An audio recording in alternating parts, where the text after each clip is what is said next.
This is fundamental problem 1610. In this problem, crank OA rotates with an angular velocity of 12 radians per second. Determine the velocity of piston B and the angular velocity of rod AB at the instant shown. So you can use equation 1616 in this problem. And this equation says the velocity of B is equal to the velocity of A plus the angular velocity crossed with the position of B with respect to A.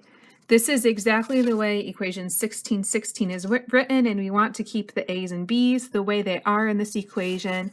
But we do have two different angular velocities in this problem. So in this equation, the angular velocity that we have here, that would be the angular velocity of rod AB. So in order to use this equation, we have to know velocity A and the position vector here. We do know things about velocity B and the angular velocity AB. So piston B has to be moving in the vertical direction. So the I hat component is 0. The J hat component, it could be positive or negative depending on whether the piston's going up or down, and you could even figure out now whether or not it's going to be positive or negative, but we don't need to do that. The angular velocity of this rod here, it's either going to be rotating this way, in which case it would be in the positive K hat direction, or in the opposite way, like this, and then it would be rotating in the negative K hat direction. You could figure that out also. And so this omega AB will either be positive or negative depending on the direction that it's rotating in. I can also write my position vector. The position of B with respect to A, that's going from point A to point B, that's pointing this way. That has a negative J hat component and a positive I hat component. The magnitude is 0.6, so that's 0.6 meters times this angle's 30 degrees. So that's cosine of 30 degrees in the I hat direction minus sine of 30 degrees in the J hat direction. 0.6 times cosine of 30 degrees gives you 0.519. This is in meters. And then for the sine of 30 degrees, that's 0.5, so we have minus 0.3 in the J hat direction.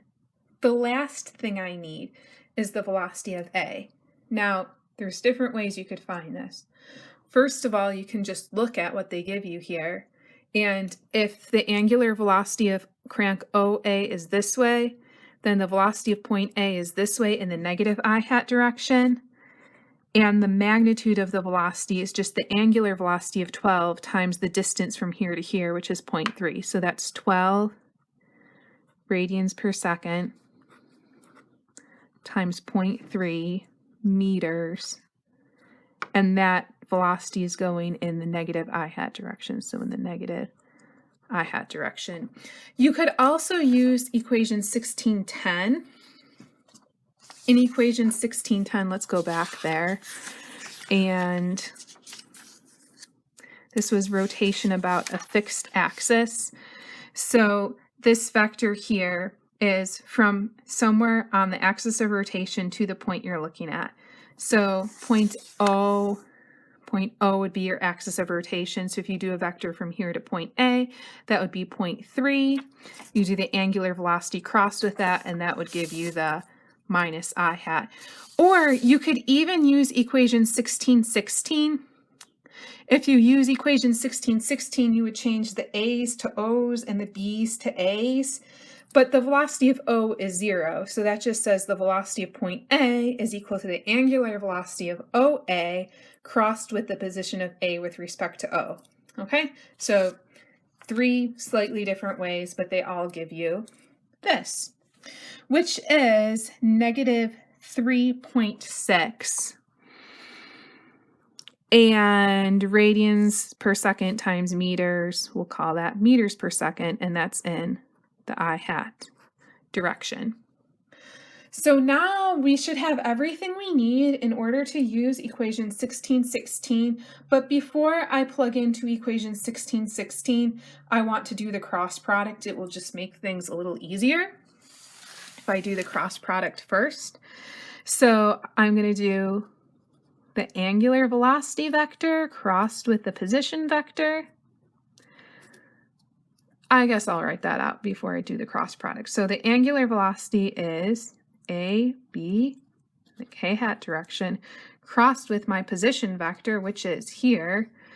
So this is 0.519 I hat minus 0.3 j hat. That's in meters. So now I do this term times this term. That's k hat crossed with I hat.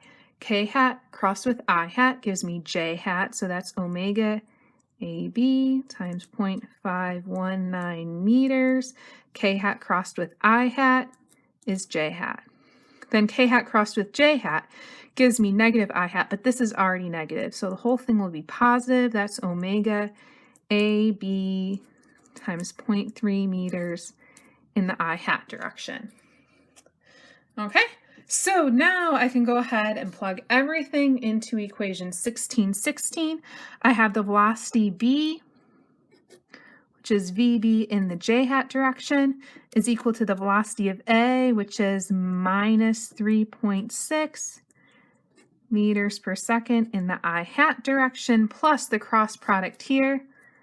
The cross product was this. Let's just put the I hat component first and write that as omega AB times 0.3 meters in the I hat direction plus omega AB times 0.519 meters in the j hat direction. Okay, now the I hat components must add to 0 since VB is just pointing in the j hat direction. So looking at what we have here, those must add up to 0. So I have 0 is equal to negative 3.6 meters per second plus omega AB times 0.3 meters. Therefore, omega AB is equal to, I can bring the 3.6 to the other side, so that's 3.6 meters per second divided by 0.3 meters, and that gives me 12 radians per second.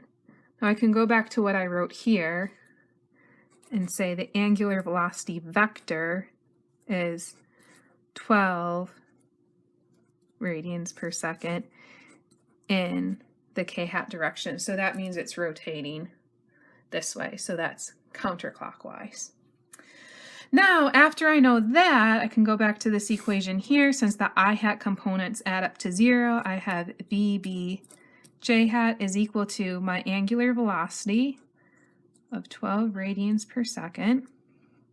And then I have 0.519 meters in the j hat direction. So let's write this as my velocity, which is equal to VB j hat.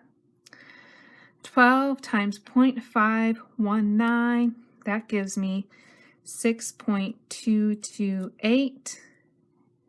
And this is in the j hat direction, and that is in meters per second. Okay, so that concludes fundamental problem 10.